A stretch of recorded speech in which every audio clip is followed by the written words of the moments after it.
Bueno, buenos días oficialmente aquí a los 151 años de la abolición de lo que nunca debió existir en la humanidad, la esclavitud de unas personas contra otras personas cuando Dios en su infinita misericordia nos creó iguales. Saludo y bienvenidos especialmente a la honorable Marlí Cifres Rodríguez, alcaldesa interina, que está aquí con nosotros. El secretario municipal Edgar Avilés Almodóvar. Y nuestra amiga y compañera de trabajo, como le gusta que le digan a ella, nuestra directora ya en Cultura, Irma Santiago. Pero vamos a la bienvenida oficial de parte de la administradora de la Plaza de la Abolición y Concha Acústica, la compañera señora Lucy Echevarría González.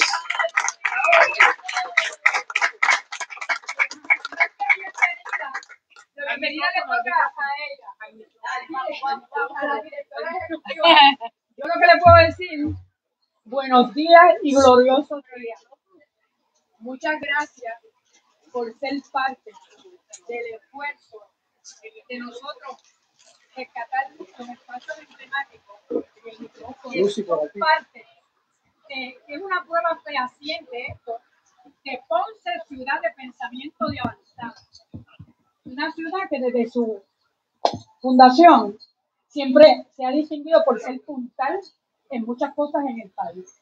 Así que buenos días a todos y estamos en tiempos de fusiones, donde estamos nuevamente tratando de a través de una fusión, como diría, ¿verdad? En el mes de la mujer, nuestra poetisa mujer Lola Rodríguez de Tío, para parafrasearla, turismo y cultura son de un pájaro las dos alas.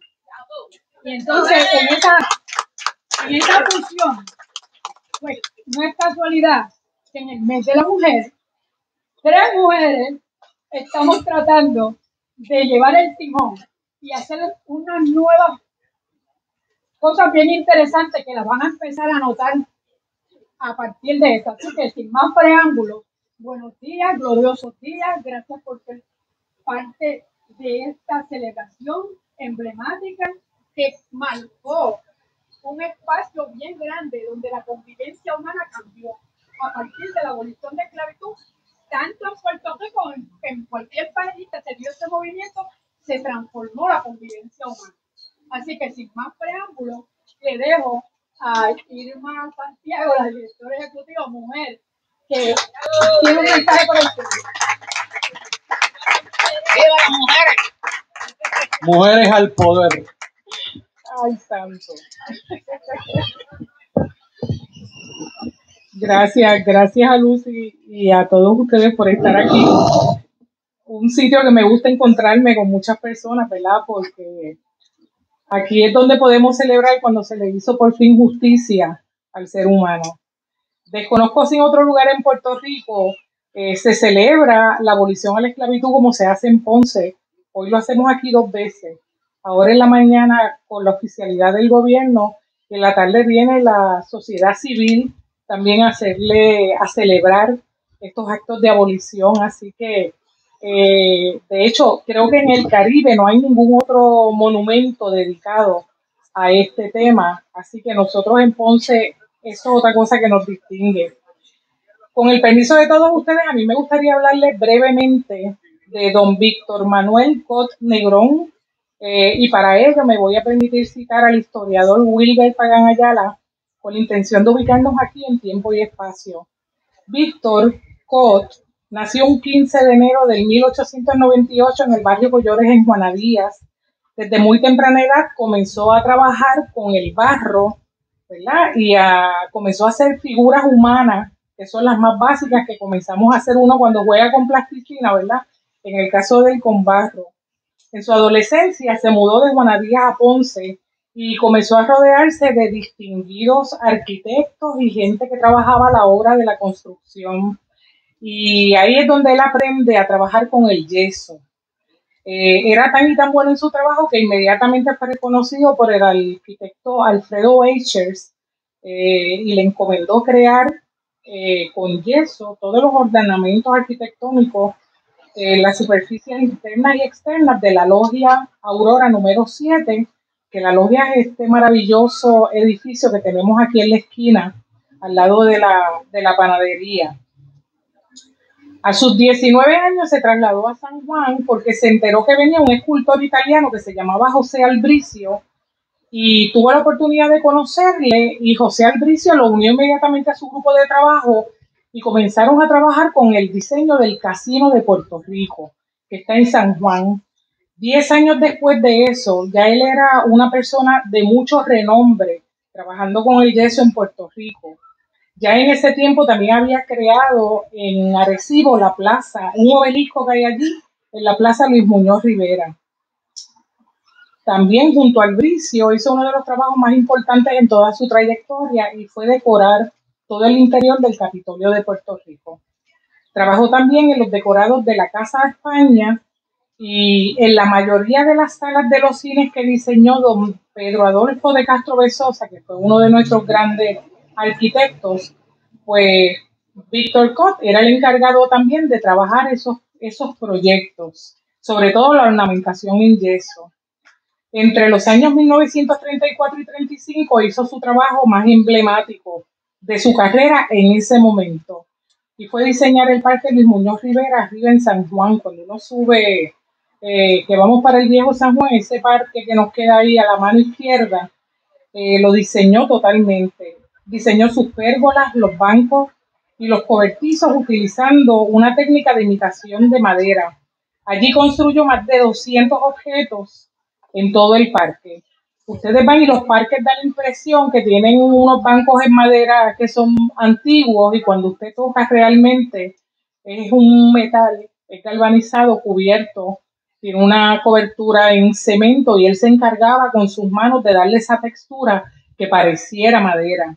En el 1939 comenzó a trabajar en el Hotel Normandy y allí estuvo encargado de hacer todo el decorado interior. Hablaba aquí ahorita con el amigo López Moa que los salones hizo el Salón Oro, el Salón Plata y el Salón Aurora, perdón, el Salón Victoria, y la gente comenzó a comparar esos salones y esa decoración que tenía como si fueran palacios. Las personas que ya habían tenido la oportunidad de entrar a algún palacio, pues hacían esas comparaciones de él. Es importante mencionar que los 4 leones que nosotros los ponceños tenemos en nuestra plaza, en nuestra fuente, fueron creación de Víctor Manuel Cott. Desde ese momento se conoce esa fuente como la Fuente de los Leones, ¿verdad? Además de eso, dentro de la plaza hay 2 obras de él.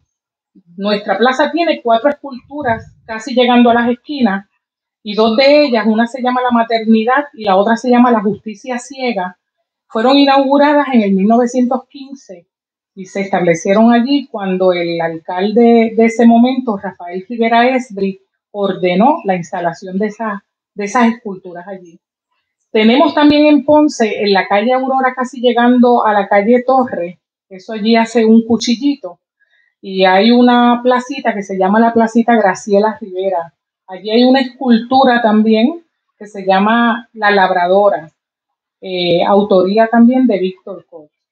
En el 1956, el alcalde de esta ciudad, don Andrés Grillas Casalas, construyó este parque pasivo que consistía con una concha acústica y el obelisco a la Libertad, que es este que tenemos aquí grande, en honor al esclavo liberto, y le encomienda a Víctor Manuel Cott el que realizara esa escultura que tenemos aquí. En esa escultura específicamente sobresale toda la destreza que a ese momento ya Víctor Cott tenía acumulada.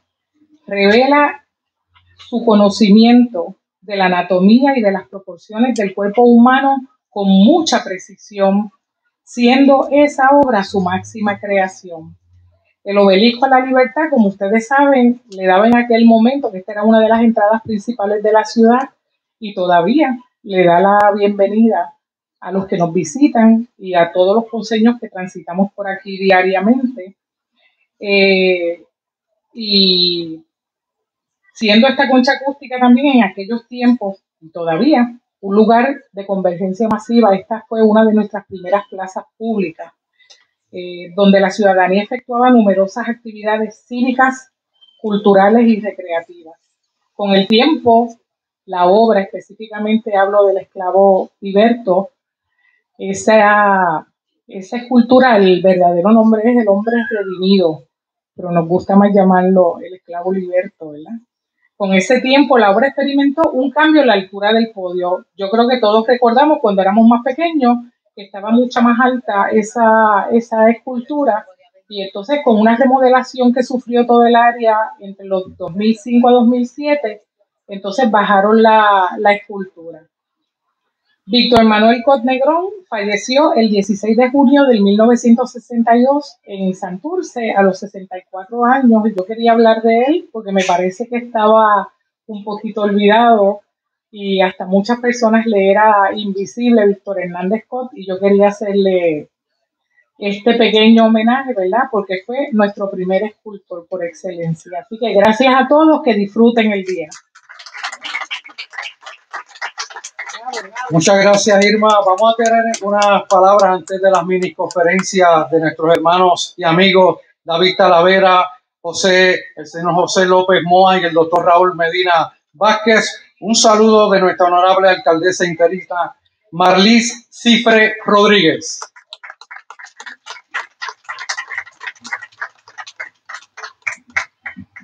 Buenos días a todos y a todas.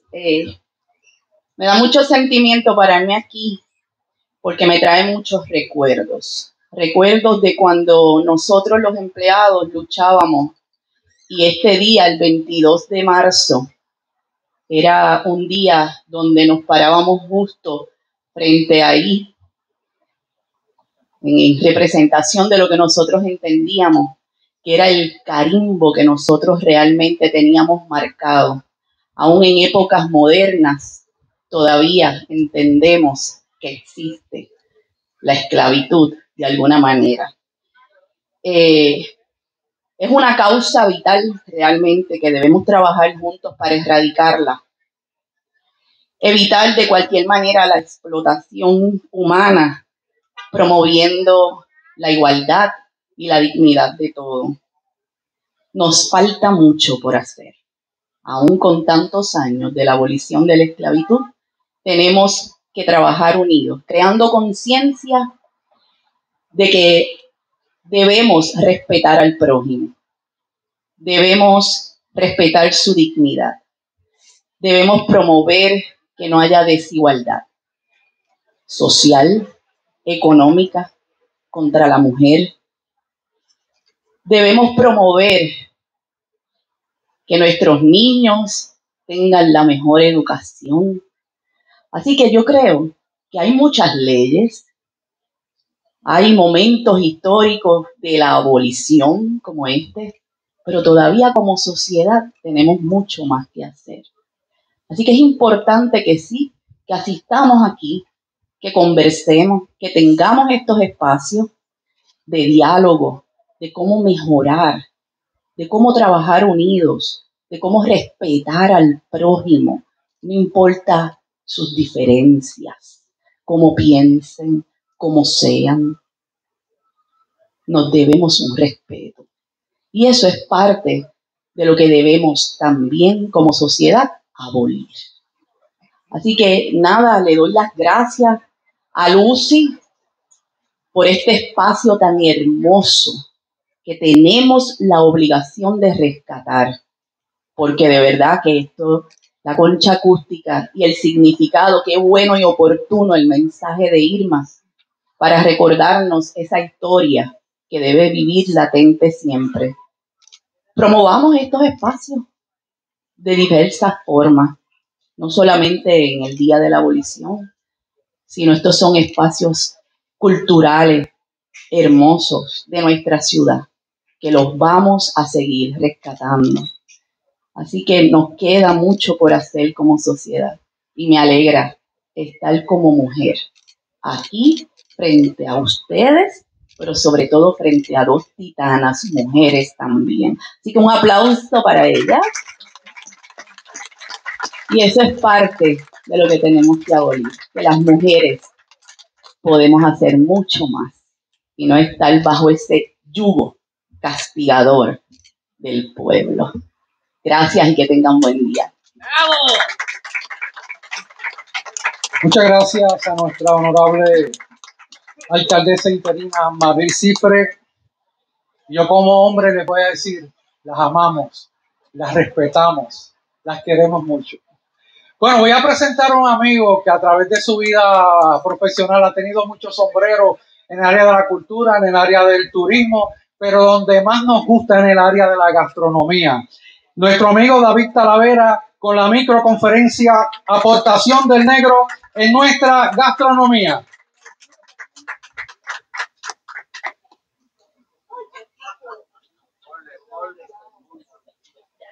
Buenos días, gracias.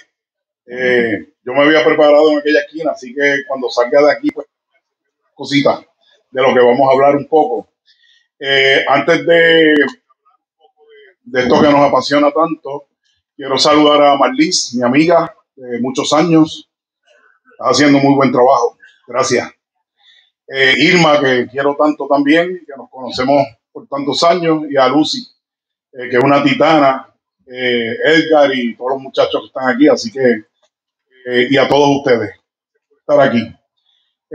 A López Moa, que es mi hermano, masón y un gran ser humano, un gran líder de la ciudad y de Puerto Rico y del mundo entero, porque Allende hace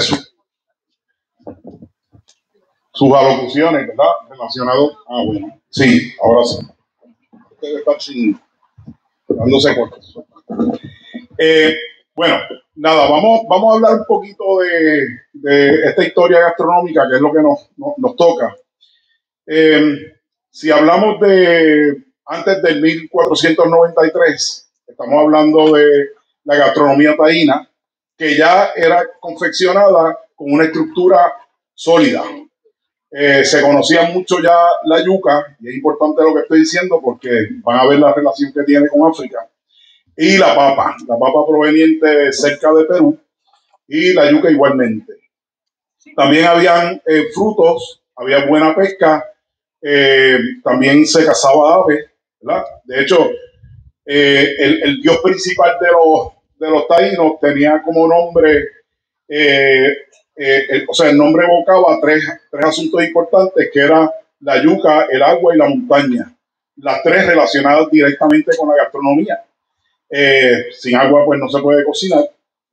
La yuca pues era el sustento más importante, y obviamente la montaña donde se sembraba. Llegaron a decir que aquí nacía el maní nacía silvestre, y fueron tantas las anécdotas que se han presentado a través de la historia en los libros de gastronomía, que indudablemente ya había una cocina rica, ¿verdad? Llegan los africanos, que era importante para los esclavizadores traerle alimento. Es como cuando uno compra una máquina y hay que echarle gasolina o diésel. Pues, para ellos eso era una de las partes más importantes, y era para que ellos hicieran el trabajo duro que hacían, ¿verdad? Esos señores, especialmente el esclavo de la tala, no solamente eran agricultores, eran unos agrónomos. O sea, esos tipos sabían de esto en serio. Ahora pues hablamos de agronomía, enología y de, ¿verdad?, esta ciencia. Esa gente sabía lo que hacía. Tenía una comprensión muy grande de la relación del ambiente con el cultivo, de las estaciones de la luna, cómo se comportaba la marea, cuando los vientos azotaban. Cuando los vientos azotaban, ¿qué traían consigo? No solamente polen o algunas diseminaciones de semillas y cosas, sino también sales que traían del mar. Cuando, por ejemplo, hay un huracán, ustedes saben, no sé si se han dado cuenta, que aunque no estemos exactamente al lado de la playa, llegan trozos de sal a través del viento, ¿verdad? Y todo esto se conjuga, y hago la historia porque se conjuga lo que ya teníamos con lo que traen los africanos, que especialmente trajeron ñame, malanga, yautía, los frijoles, los black eyed peas, que le dicen, ¿verdad? Que son los frijoles de ojo negro. Esto, le gustaba muchísimo el maíz, que ya nosotros teníamos maíz acá.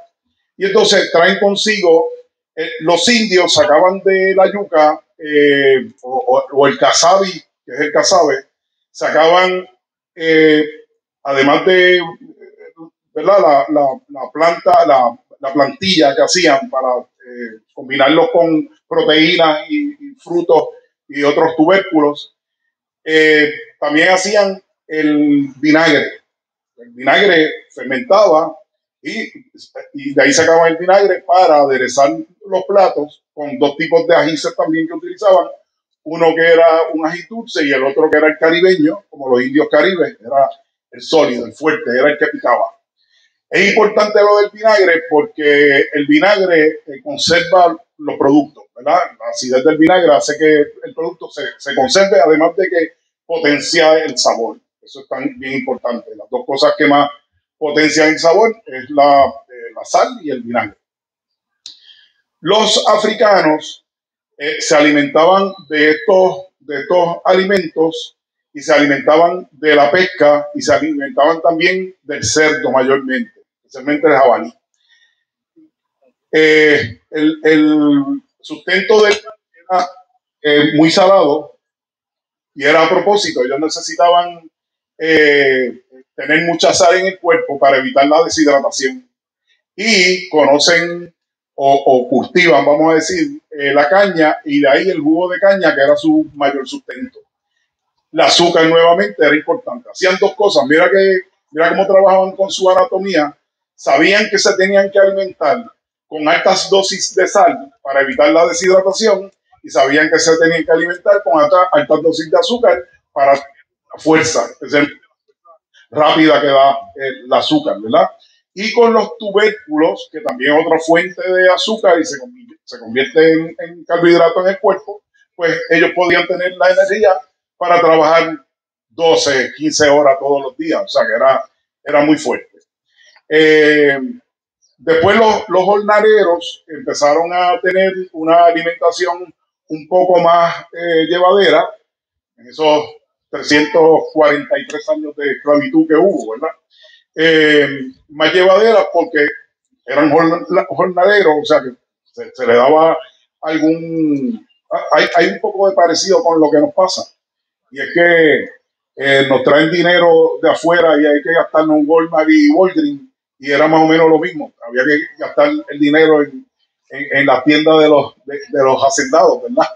O sea, como que se repite un poco la historia.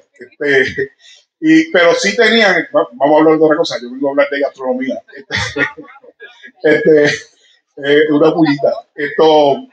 Pero sí se alimentaban mejor, tenían una relación mejor con los españoles, y nosotros sí tuvimos esa influencia de África y de España a la vez. España, pues, en 1493 hasta el 1898, estamos hablando de 530 años con nosotros, estamos hablando de unas 21, 22 generaciones, y no es casualidad que nosotros tomemos tanto vino en una isla en el Caribe, del 100 por 35, donde hace sol todos los días.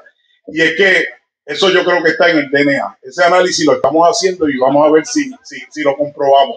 Pero sí, tenemos una gastronomía rica gracias a los africanos. Y yo le quiero decir a ustedes, y obviamente a los indios, y posteriormente, si algo bueno hay que sacar de los españoles, fue la gastronomía también. Sí, yo le quiero decir que cada bocado que nos entramos a la boca hoy día lleva un grado de historia, de sacrificio, de sudor, de sangre, sumamente importante. Okay.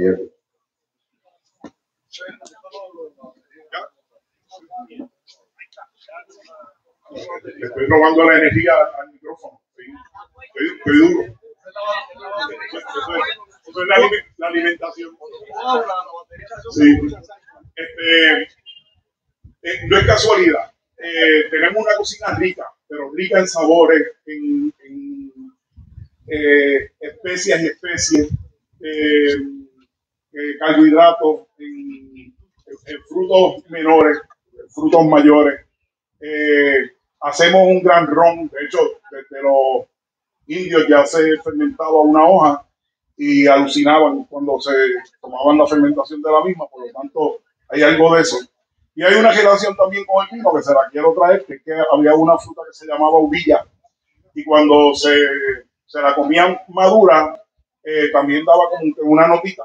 Y claro, yo pues, soy sommelier y yo digo, pues, ¿tiene alguna relación tiene? Y es que la levadura que hay encima de la piel, a la vez que hace contacto con el azúcar, fermenta y crea alcohol. Que pasa lo mismo con el vino, ¿verdad? Esa es la forma de hacer el vino. Así que, oye, tremenda historia. Yo sé que estamos corriendo un poco corto de tiempo y quisiéramos estar hablando un rato mucho más largo porque es un tema que nos apasiona tanto. Pero sí debemos sentirnos, yo diría que orgullosos, y debemos sentirnos grandes en las cocinas mundiales, porque aunque no hayan estrellas Michelin en Puerto Rico, porque Michelin no reitea en Puerto Rico todavía. Vamos a ver cuándo logramos eso. Pero que no haya estrellas Michelin en Puerto Rico no significa que no hay la calidad de chefs con estrellas Michelin y con cualquier otra estrella que se haga en el firmamento, porque la gastronomía aquí está dura de verdad. Así que muchas gracias. Quiero darle vamos a decir que un picolabito, ¿verdad? Un aperitivito de un producto que nos conocemos muchísimo, que es el plátano, ¿verdad? Trayendo un elemento de la historia, ¿verdad? De los africanos. Y lo hicimos en tres, vamos a decir que en tres modos, en el mismo mofongo, fufú o mangú, como lo quieran llamar. El mofongo es nuestro, que es el plátano frito y luego se maja. El mangú es el plátano hervido y el fufú es el plátano hervido, pero también se le agrega un toque de plátano maduro. De hecho, lo que le hablaba ahorita de África es que se llevan la yuca de acá, y en Ghana hacen, que está con un plato importante, fofou, que es una especie de mofongo con yuca y plátano, pero un plátano maduro. O sea que fofou. Así que yo hice el mofongo nuestro, lo hice de esta manera, para que lo puedan entender cuando lo prueben. Tiene plátano frito, plátano hervido y plátano menos verde. Lo van a notar en el mismo mofongo. Entonces, como el centro estaba presente, ¿verdad?, en esta gastronomía, pues tiene unos trazos de panceta. También hicimos con las habichuelas negras un majado de habichuelas negras, que lo van a probar, va a estar encima del mofongo. Y esas habichuelas negras tienen los dos ajíes, el dulce y el más fuertecito. No está tan invasivo, así que no hay ningún problema. Yo me lo como sólido porque me gusta mucho. Y encima sobre el majadito ese de las habichuelas, tienen un picadillo de maíz, que era un sustento bien importante también en nuestra gastronomía, especialmente con pimienta. Así que gracias por la atención y les preparo unos platitos. Muchas gracias, David. Tremendo el tema, aunque esta hora ha sido una tortura para nosotros. Gracias. Bueno, vamos a escuchar tortura porque ya la tripita y escuchar eso, ¿verdad? La verdad es que nos activa. Vamos por el próximo ciclo de microconferencias. Un honor para mí presentar al señor José López Moa con el tema Los abolicionistas, acciones que debemos conocer. Muy buenos días a todos, damas y caballeros, ponceños, señora alcaldesa. Vamos a ver si podemos reubicar nuestra concentración después de ese utópico despliegue de placeres gastronómicos que nos describió nuestro querido hermano David Talavera, a quien aprecio mucho también. Quiero comenzar por brindar un testimonio de agradecimiento de parte de la Logia Aurora, una de las instituciones, si no la más antigua de la ciudad de Ponce, Aurora, su historia se traza hace 160 años y nos engalana nuestro edificio aquí. En este trazado geométrico urbanista, ¿verdad? Que este obelisco representa la libertad y la igualdad de los hombres como semejantes y la libertad también de culto y de reunión, ¿verdad? Por eso tenemos la parroquia Santísima Trinidad y tenemos acá también la Logia Aurora. Y yo pues me crié por estos valles, ¿verdad? Porque hice mi preescolandia y hasta intermedia aquí en Santísima Trinidad. Y se me engalana el privilegio de poder traer a vuestra atención parte de nuestro legado, de cómo fueron los masones que aportaron un granito, ¿verdad?, en esta parte de la historia de nuestro país y de Ponce, ¿verdad? Yo me he dado la tarea y puedo constatar que 2/3 partes de esa acta constitucional del Plan Ponce fue precisamente avalada y constituida por masones de Aurora. Y pues bueno, según la historiografía puertorriqueña nos relata que la abolición de la esclavitud fue gesta de los sectores liberales de la propia clase asentada puertorriqueña, los antiesclavistas españoles y los propios esclavos, entre ellos los cimarrones, ¿verdad? Los inicios de la esclavitud pueden muy bien trazarse desde la cuna de la civilización, desde Grecia, que fundió por el mundo la sabiduría con sus preclaros filósofos y una esclavitud antes de la era cristiana. Roma siguió a Grecia, pero la destrucción del Imperio Romano quedó abolida la esclavitud de aquella era. Sin embargo, no es esa emancipación la que motiva esta conmemoración de hoy, el 22 de marzo, ¿no? La abolición de la esclavitud del negro, padecida en América como una ignominia para la civilización del Nuevo Mundo y su reintegración como parte del género humano en la vida de los pueblos libres. Aquel sistema de esclavitud colonial que fue políticamente, tanto como moralmente, aberrante, aquellas circunstancias que permitían el trato inhumano del esclavo porque era propiedad de otro, que permitía dejarlo morir de hambre y hacer padecer su cuerpo toda clase de infamias, que no permitía entre ellos el matrimonio y mucho menos proteger la sangre de su amor, sus hijos. Ante esto, aquellas leyes de aquel entonces calculaban implacablemente el valor del esclavo y las indemnizaciones que se debían de pagar por su pérdida o deterioro.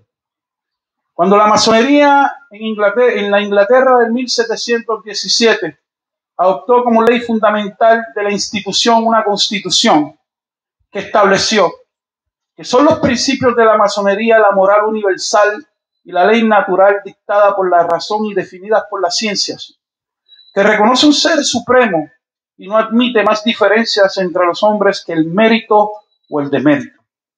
Desde ese entonces fue suscitado un movimiento en contra del tráfico del negro esclavo y que en el 1729 levantara su voz en el Parlamento británico el masón David Harley y expresara que el tráfico de los esclavos era contrario a las leyes de Dios y al derecho de los hombres.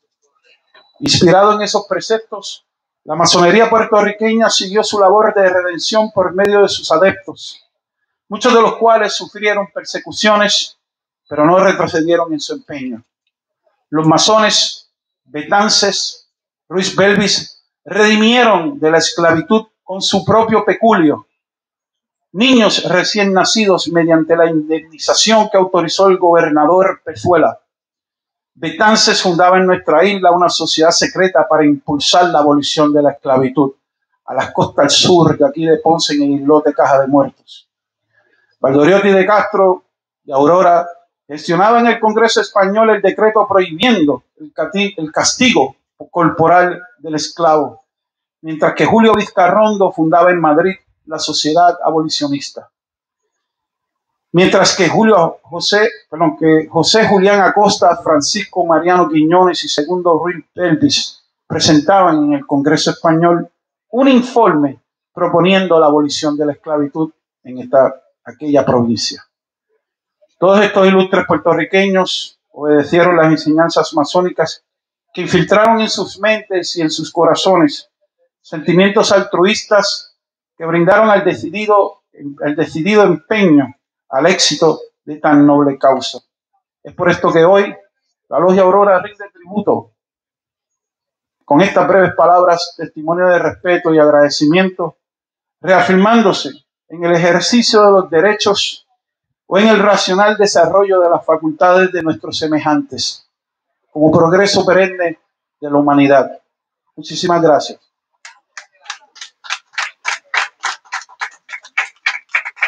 Muchas gracias, señor José López Moa. Antes de ir a la tercera ciclo de microconferencias, la señora Irma Santiago nos va a presentar una joven y su obra.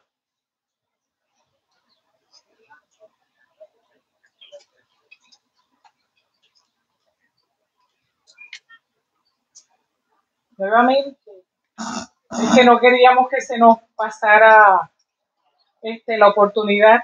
Con nosotros se encuentra Daniela. Daniela es una joven artista muy talentosa, con señas. Daniela hizo una obra que la tenemos aquí al frente en el atril. Me muevo allá un segundito.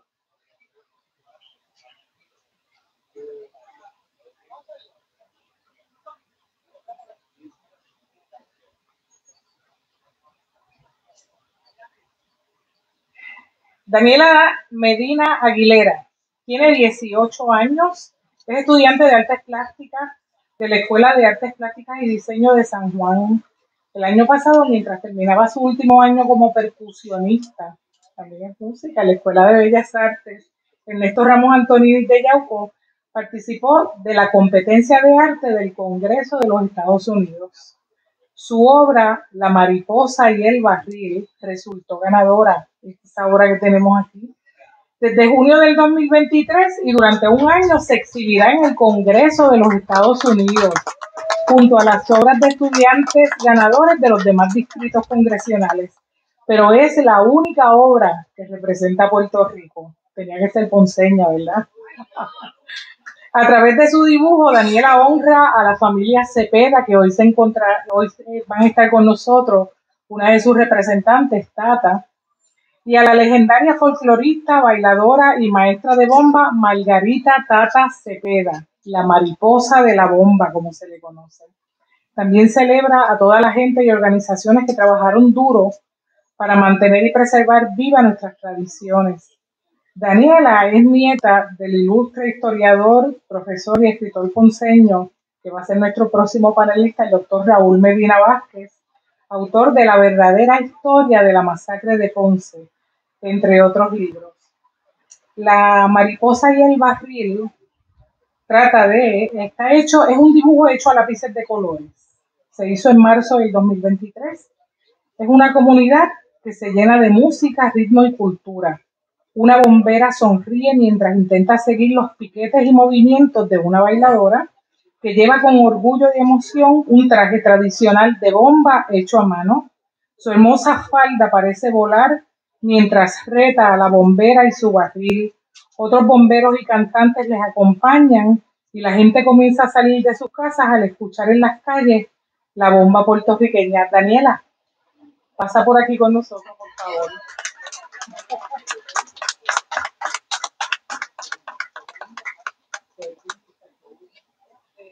Pues gracias por estar aquí. Me parece súper importante que reconozcamos nuestra historia y nuestra cultura, porque para mí es una cosa bien bella. El arte uno puede usarlo para expresarse, igual que el arte incluye la música, la danza. Y quería representar eso porque como es la única que en esa competencia solamente hay una pieza de Puerto Rico, pues quería como que fuese importante ese mensaje, que cada vez que las personas pasen por al lado que vean lo que parte de nuestra cultura, porque ahí no lo está todo, hay muchas otras cosas que pues solamente una pieza no lo puede representar. Y pues estoy súper contenta porque me encantó hacer la obra, honestamente me lo disfruté súper, especialmente ese traje. Me encantó mucho. Pues nada, gracias por todo.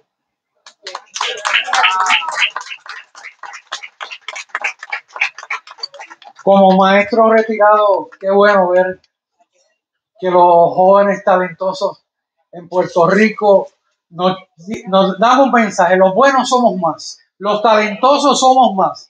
Lo que hay que es seguir hacia adelante. Según la maldad corre, el amor tiene mucho más poder que la maldad. Gracias, gracias.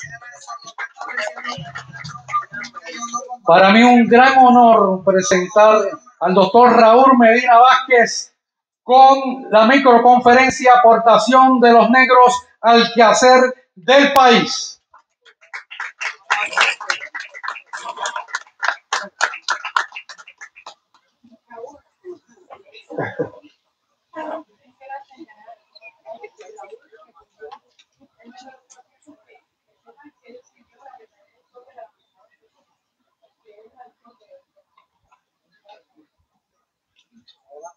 Gracias.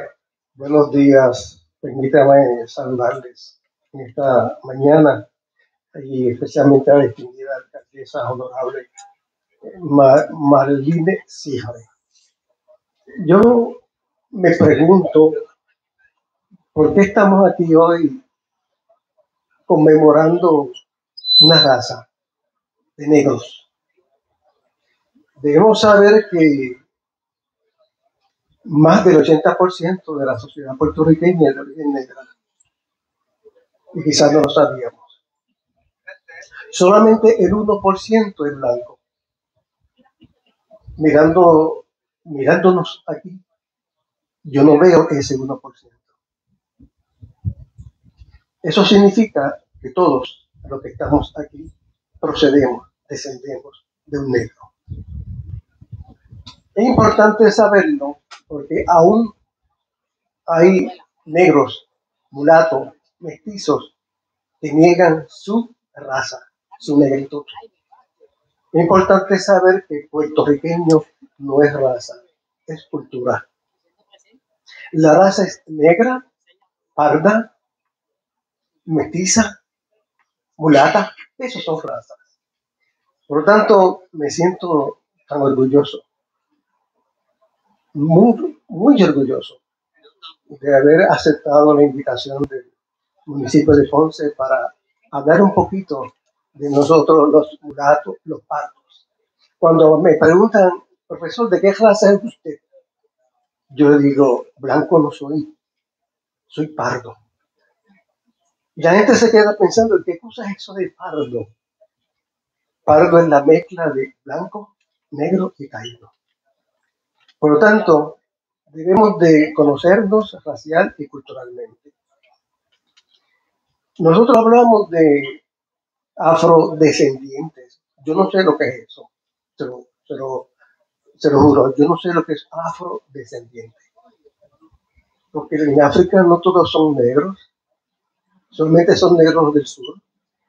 Y si nosotros hablamos de afrodescendientes, estamos hablando de que todos los de África son negros. Eso es falso. Debemos entonces comenzar a ubicarnos en el tiempo y en el espacio.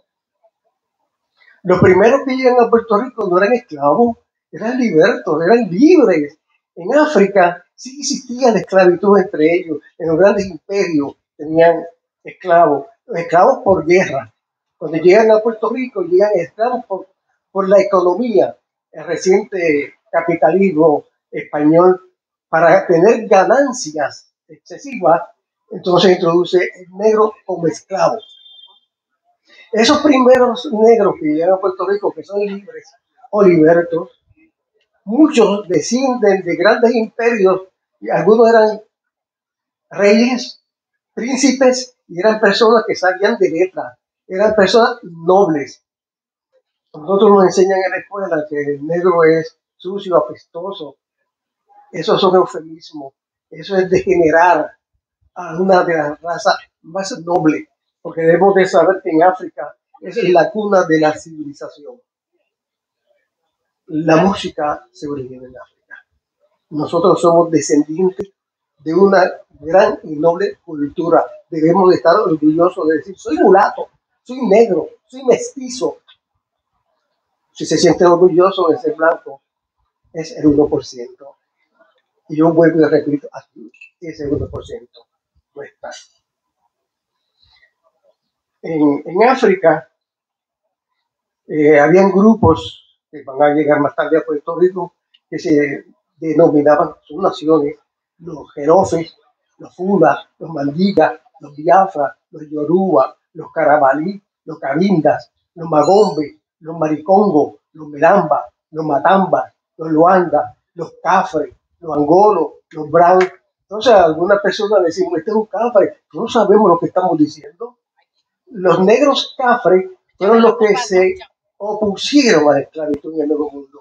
Por lo tanto, si usted es negro y usted se opone a la esclavitud, usted es cafre.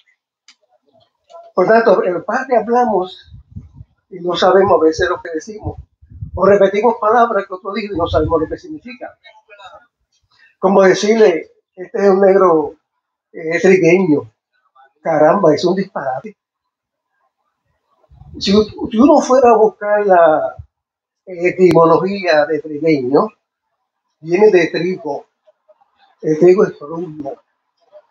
Los trigueños son blancos colorados, que no son pálidos.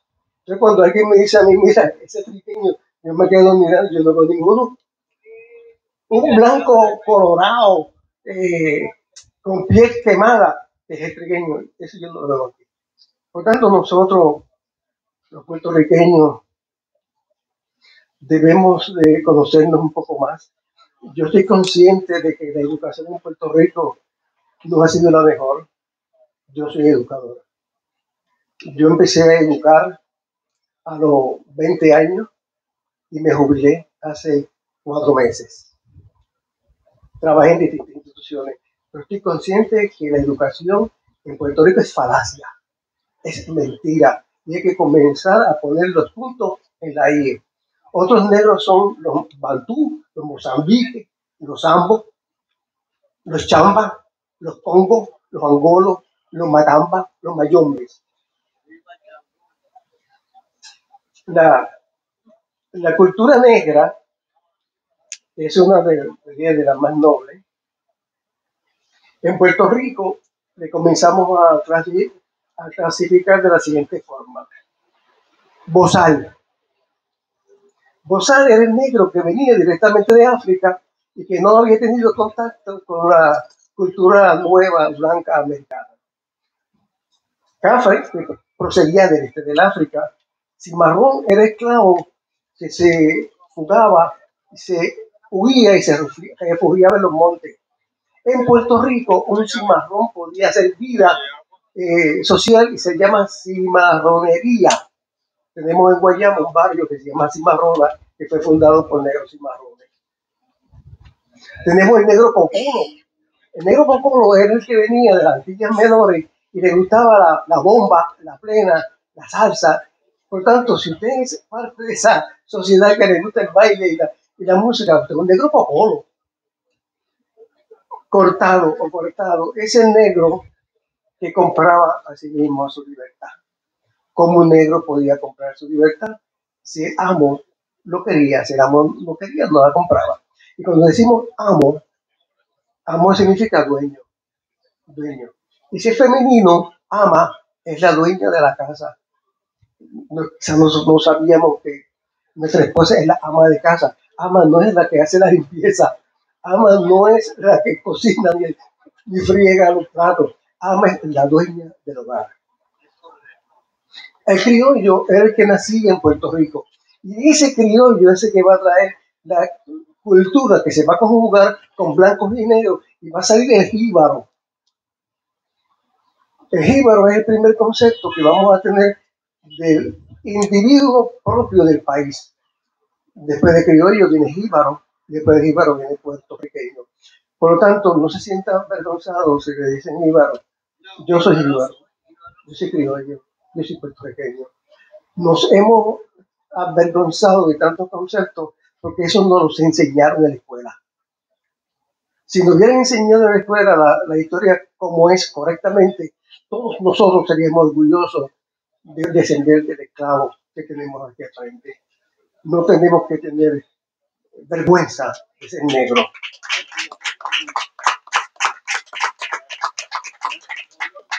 El cuarterón era el negro producto de cruzar racial entre mestizo, blanco o tercerón y blanco. Debemos de saber cuando un negro se cruza con un blanco, sale mulato, pero si se cruza con un indígena, sale mestizo, y si vamos cruzando cada uno de ellos, hay 150 cruces. Yo no voy a estar aquí hablando de los 150 cruces, porque me va a poner todo el día. Por tanto, usted debe saber que de ese negro salen 150 grupos culturales y sociales. Tenemos entonces, y hay una novela que se llama La Cuarterona. Entonces yo le decimos a los estudiantes cómo es una cuarterona. Esto es bien sencillo. Alta, porque los negros son altos, de caderas anchas, nalgas ahupadas, labios gruesos, elegante y bonita. Esa es una cuarterona. Cuarterona es negra en la cuarta generación. Que en Puerto Rico, y se lo digo por experiencia de mis estudiantes,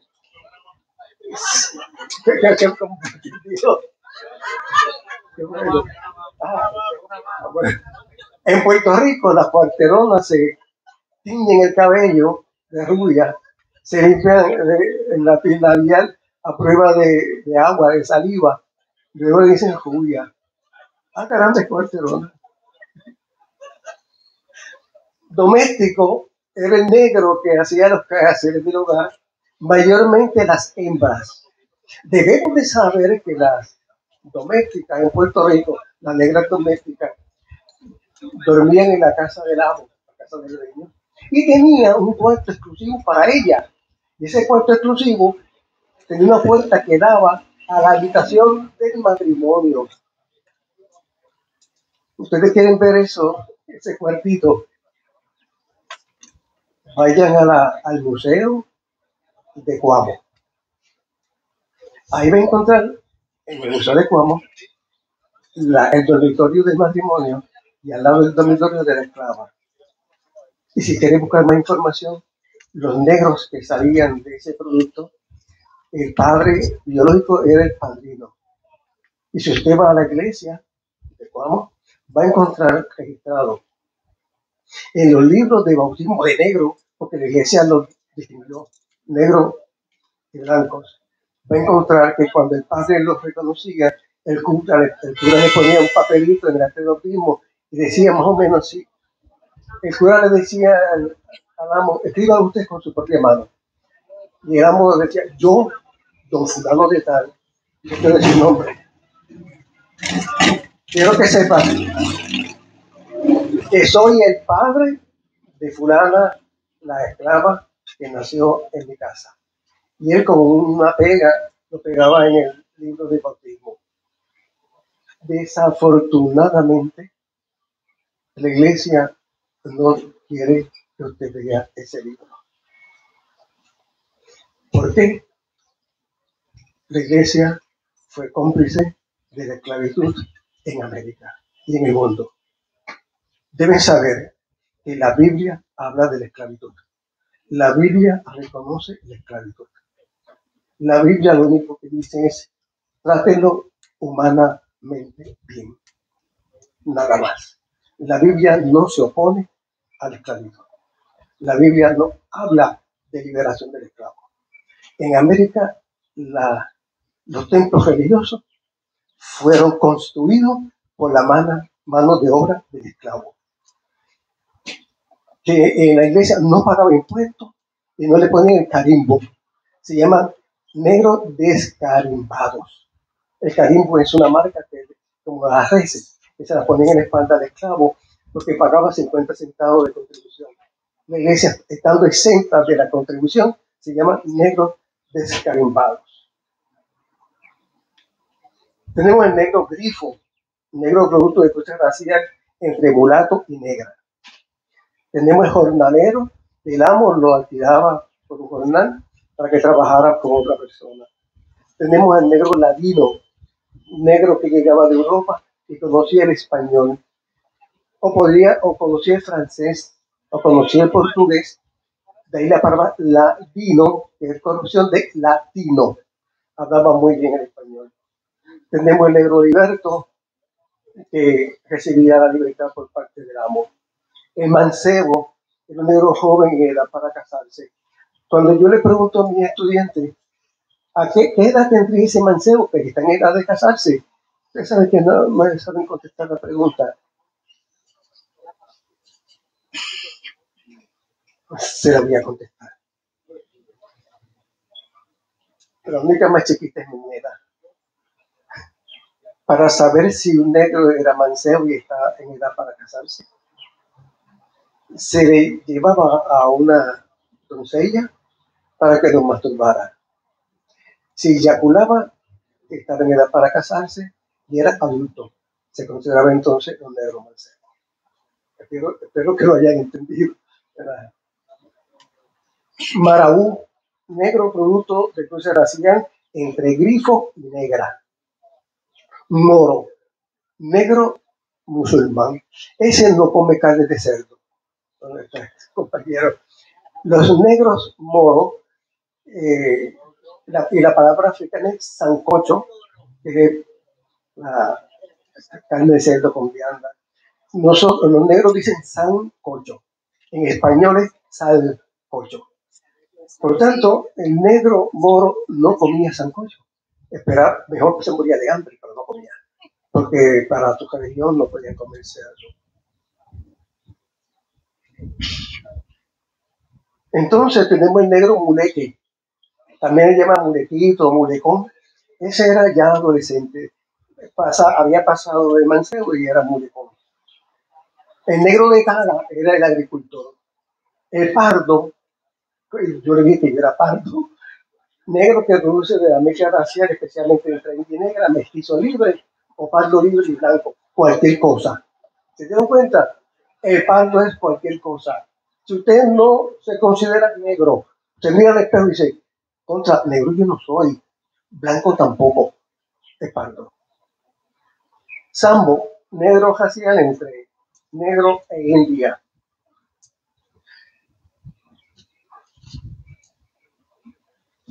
Algo más de negro. Brevemente, de los cruces étnicos raciales en Puerto Rico, si le cogemos el negro y el indio, y el negro y el blanco, tenemos mulato, tenemos pardo y tenemos español. Quiere decir que cada una de estas razas se va, como dicen algunos, se va blanqueando. Una de las aportaciones más importantes del negro en la sociedad puertorriqueña es el idioma. ¿Cuántas palabras hay en castellano de origen negro? Yo no sé cuántas, miles de palabras, miles, que quizás las hablamos y no sabemos que son de origen africano. Hay un diccionario que se titula Voces africanas en la lengua de Puerto Rico. Yo solamente le traigo 2 o 3, nada más. Abombarse, cuando los alimentos están corruptos. Anamú, una planta. Bachata, un jolgorio. Batiné, el entierro de un niño negro, no blanco, negro. El blanco era florón. Sí, correcto, el blanco es florón. Deben saber que el batiné es un rito mágico religioso. El niño negro se pone en una mesa y se cantan aguinaldo, no décima, aguinaldo. Aguinaldo que más o menos dice así, madre, no lo llores más, porque tus lágrimas, sus alas mojará y al cielo no llegará. Deben saber que alrededor de ese niño negro se colocaban frutas. Y el chamán las iba consumiendo, que significaba consumir los pecados de la familia que existía. Bembe. Y de Bembe tenemos bembita, bembón, bemboso, que es el labio grueso. Burundanga, mezcla de cosas inútiles. Candela, Es raro encontrar que alguien diga fuego. La mayor parte de la gente dice candela. Eso cogió candela. Carolo, un papetón. Changa, una persona orgullosa. También puede ser un insecto, también puede ser mala suerte. Me cayó la changa. Cheche, un negro de barrio fuerte, guapetón. Dengue, una enfermedad. Enfuncharse, enojarse. Esta palabra enfuncharse se puede leer mucho en la literatura puertorriqueña cuando la mujer se enoja con el marido y se va a la cocina con los labios brotados y el marido dice, está enfunchada, mi mujer se enfunchó. Usted puede usar todos los verbos que usted pueda conjugar.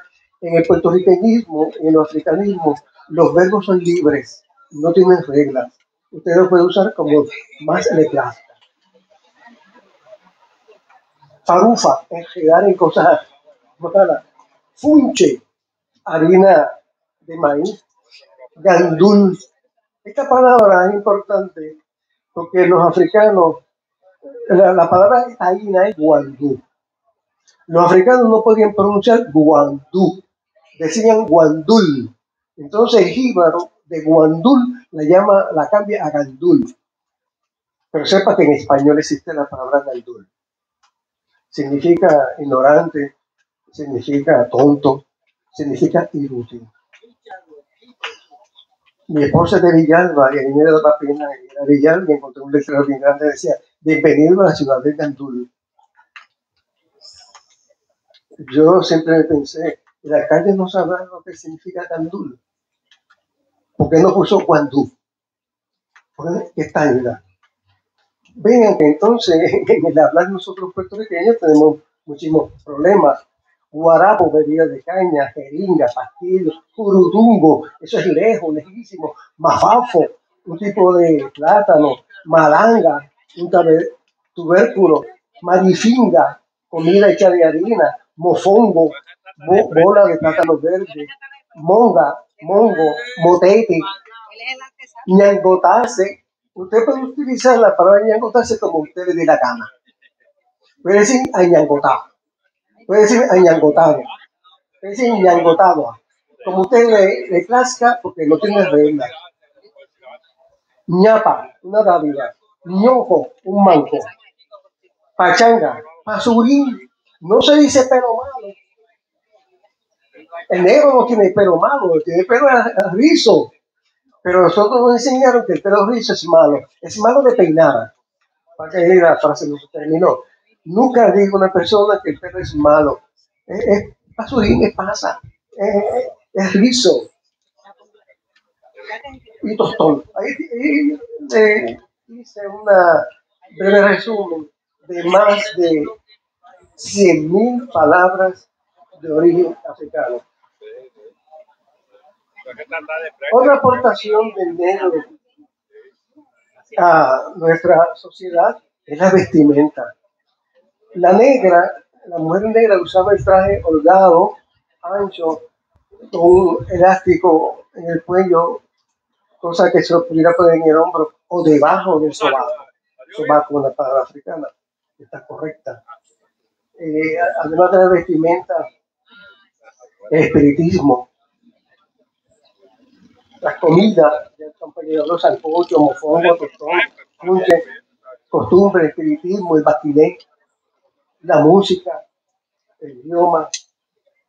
Y por último, le voy a hablar de los abolicionistas puertorriqueños que deben saber que en América Latina y en Puerto Rico, todos los abolicionistas eran independentistas.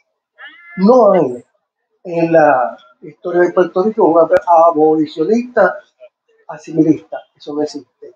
En Estados Unidos sí existe. En Puerto Rico no. Por lo tanto, en Puerto Rico los abolicionistas todos le dicen liberales. Eso es un eufemismo liberal. ¿De dónde viene la palabra liberal? De la Revolución Francesa. Los liberales se sentaron a la izquierda y los conservadores se sentaron a la derecha del tribunal. Por lo tanto, el presidente del tribunal le dice, los que están a la izquierda están de acuerdo con los derechos humanos, Ellos dijeron, sí, los que están a la derecha están de acuerdo. Y dijeron, no, eran los conservadores. Conservador y de derecha es lo mismo. Liberal y de izquierda es la misma cosa. Por lo tanto, Puerto Rico abolió la esclavitud en el 1873, fue uno de los últimos. Estados Unidos también fue uno de los últimos en 1865. Haití fue primero en el 1801. Y usted va a encontrar que mientras más tiempo existió la esclavitud, más ricos son los países. Por lo tanto, Estados Unidos se hizo rico con los negros, con los chinos, con los indígenas y con los latinos. Muchas gracias. Muchas gracias, doctor Raúl Medina Vázquez. La verdad es que hemos disfrutado de un manjar en cada uno de las microconferencias. Bueno, nos vamos a preparar ahora para la ofrenda floral ante la estatua del esclavo Liberto como homenaje y respeto a tan noble raza. Queremos también recordarles que dentro de unos minutos también vamos a tener el encuentro fraternal entre la Escuela de Bomba Isabel Albizu, dirigida por el maestro José L. Alchevar, y la Escuela de Bomba y Plena Doña Caridad Brenes de Cepeda, dirigida por Tata Cepeda. Será un pie a pie, una amistosa controversia entre ambos grupos, quienes con la picardía típica nuestra sacarán chispa a la hora del baile, así que no se pierdan este encuentro cultural. Nos preparamos ahora para la ofrenda floral.